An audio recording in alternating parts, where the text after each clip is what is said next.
morning everyone, and welcome to worship for Uniting by the Bay, Chelsea Karen, this Sunday. Just wanted to let you all know that Church Council are working behind the scenes so that we can get back together as soon as possible. We hope you're all well and hope you enjoy the rest of our service today. Thank you.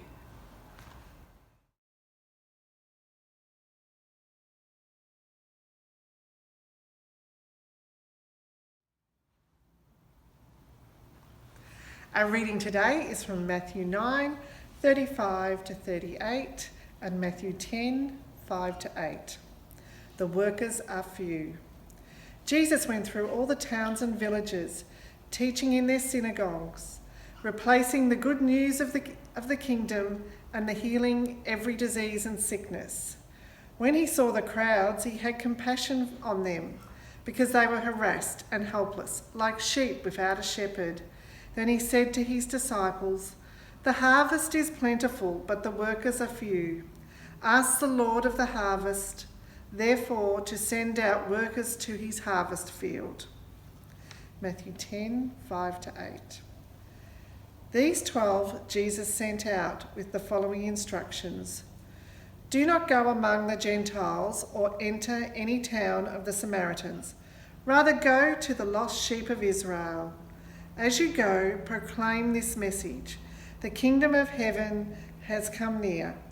Heal the sick, raise the dead, cleanse those who have leprosy, drive out the demons.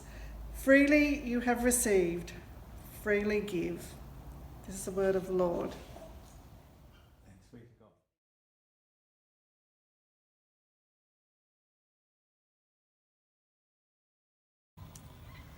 Hello again. I'm coming to you today from beside the Murray River near Corowa, and I'll come back to that later.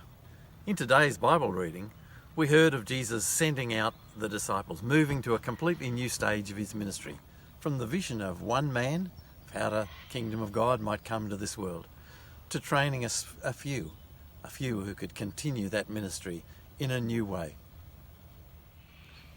This area, this place is pretty special to me and my family. It's where Charles Johnson, my great-great-grandfather, came in 1858 when he settled in Australia. 162 years seems a long time to us, but it's nothing compared to the 60,000 plus years that the Yorta Yorta people have been, and we acknowledge them and their place in this country as the first peoples that God put in this land.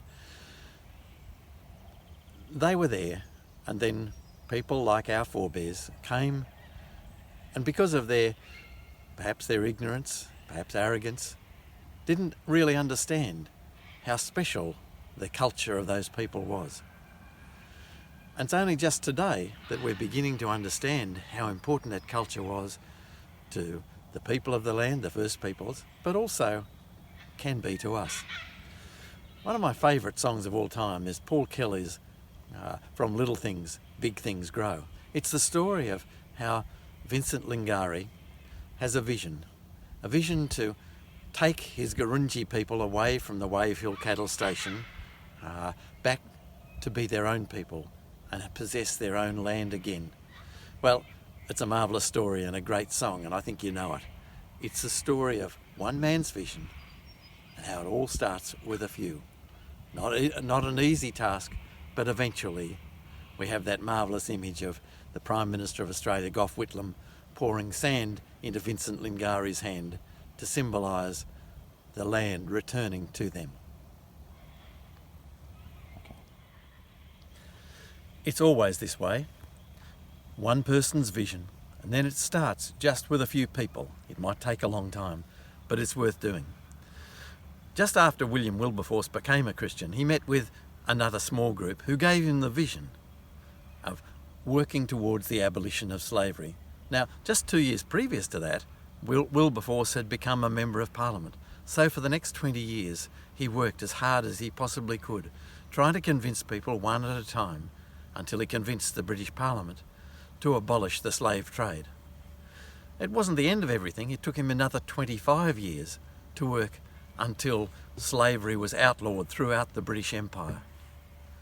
It started with a vision, and just a few people, but that's how it always is. That seems like a long time ago, talking about the abolition of slavery. It may amaze you, it certainly amazes me to discover that there is still a huge amount of slavery in today's world.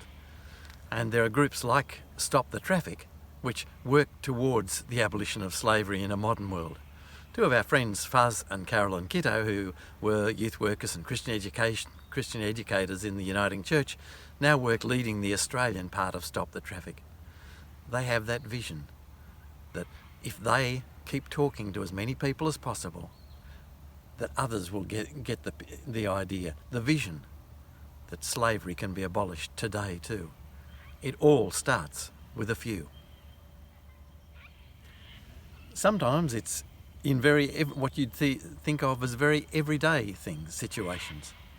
Susanna Wesley was married to a Church of England minister or priest. He was away a lot for all sorts of reasons we won't go into, and he absolutely couldn't manage the money, and the house burned down twice. So Susanna had a really difficult job managing her 6 children. So what she decided to do while her husband was away was that she would educate those children herself, and then each evening after the meal she would take one of the children, Monday it might be John, Tuesday Charles, etc., into her bedroom and talk with them and pray with them and help develop their faith. It started with the vision of one woman and a few people, a few children, and so Methodism was born. We often worry about not having huge numbers of people in our church today. We hear stories of some congregations having thousands in them, and we hear stories of back in the 50s and 60s when churches were packed out and Sunday schools had hundreds of children in them. And times have changed since then, haven't they? So we can feel failures as churches, and ministers can feel the pressure too. But I don't think God worries as much as we do about the numbers in the church. Because for God, it all starts with a few. If we can just catch the vision that Jesus had and start to live it for our situation, our congregation, our community, it only needs a few. And who knows where it will end.